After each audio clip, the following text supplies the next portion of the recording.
সোমবার দুপুরে চট্টগ্রাম বন্দরের new mooring container terminal NCT 4 নম্বর বার্তে রাবার গ্যান্ট্রি ক্রেনে হঠাৎ করে আগুন ধরে যায়। চট্টগ্রাম বন্দরের নিজস্ব ফায়ার সার্ভিসের পাশাপাশি নৌবাহিনীর তাৎক্ষণিক তৎপরতায় আগুন দ্রুতই নিয়ন্ত্রণে আসে। তবে তার আগে এই আগুনে ক্ষতিগ্রস্ত হয়েছে কয়েকটি কন্টেইনার। এর মধ্যে একটি কন্টেইনার ভর্তি আমদানি করা ফ্রিজ পুড়ে গেছে। অবশ্য 1 বছর আগে আমদানি করা এসব ফ্রিজ ডেলিভারি না হয় নিলামের জন্য অপেক্ষায় ছিল।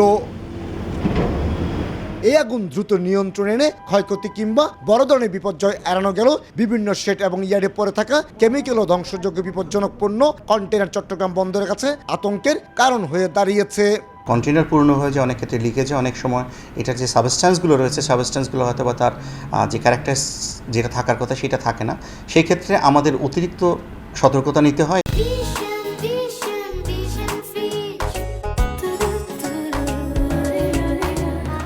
কাস্টম কমিশনারের কাছে দেওয়া চট্টগ্রাম বন্দরের এক চিঠিতে বর্তমানে শুধুমাত্র পিশেডে সর্বমোট 302 প্যাকেজ কেমিক্যাল ও বিপজ্জনক পণ্য রয়েছে বলে উল্লেখ করা হয়েছে। সেই সঙ্গে দীর্ঘদিনের পুরনো নিলাম ও ধ্বংসযোগ্য কেমিক্যাল রয়েছে 122 প্যাকেজ। এর বাইরে বিভিন্ন ইয়ার্ডে ধ্বংসের অপেক্ষায় থাকা অতি বিপজ্জনক পণ্য বোঝাই 331 টিউএস কন্টেনারের মধ্যে 42টি কন্টেনার জরাজীর্ণ অবস্থায় পড়ে আছে। মূলত শুল্ক ফাঁকি দিতে মিথ্যে ঘোষণায় কেমিক্যাল আনতে গিয়ে এ ধরনের জটিলতার সৃষ্টি হয়েছে বলে অভিযোগ উঠেছে। বললো যে এটা টেক্সটাইল কেমিক্যাল, কিন্তু দেখা গেলো এটা আসলে বিস্ফোরক কেমিক্যাল।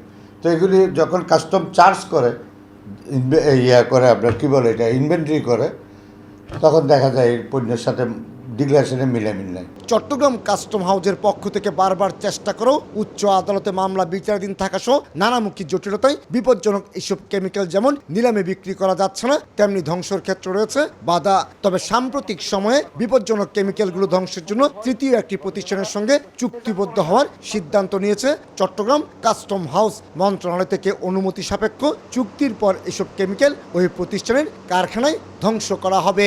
ল মিনিস্ট্রির ভেটিং হয়ে গেছে, এখন আমরা হোলসিমের সঙ্গে এমওইউ করব। এমওইউ করার পরে বাকি যে কার্যক্রম আছে সেটা খুব দ্রুত ইনশাআল্লাহ হয়ে যাবে। চট্টগ্রাম বন্দর দিয়ে বছরে কয়েক লাখ কোটি টাকা মূল্যের আমদানি রপ্তানি পণ্য পরিবহন হচ্ছে, আর এসব পণ্য থেকে অন্তত 80,000 কোটি টাকা রাজস্ব আদায় করে চট্টগ্রাম কাস্টম হাউস। দেশের আমদানি রপ্তানি বাণিজ্য যেমন নিয়ন্ত্রণ হয় এই বন্দর থেকে, ঠিক তেমনি দেশের অর্থনীতির গতি প্রকৃতিও নির্ধারণ করে দেয় এই বন্দর। আর তাই দেশের বৃহত্তর অর্থনীতির সাথে এই বন্দরকে নিরাপদ এবং ঝুঁকিমুক্ত রাখার কোনো বিকল্প নেই। চট্টগ্রাম বন্দর থেকে কমল দে, সময় সংবাদ।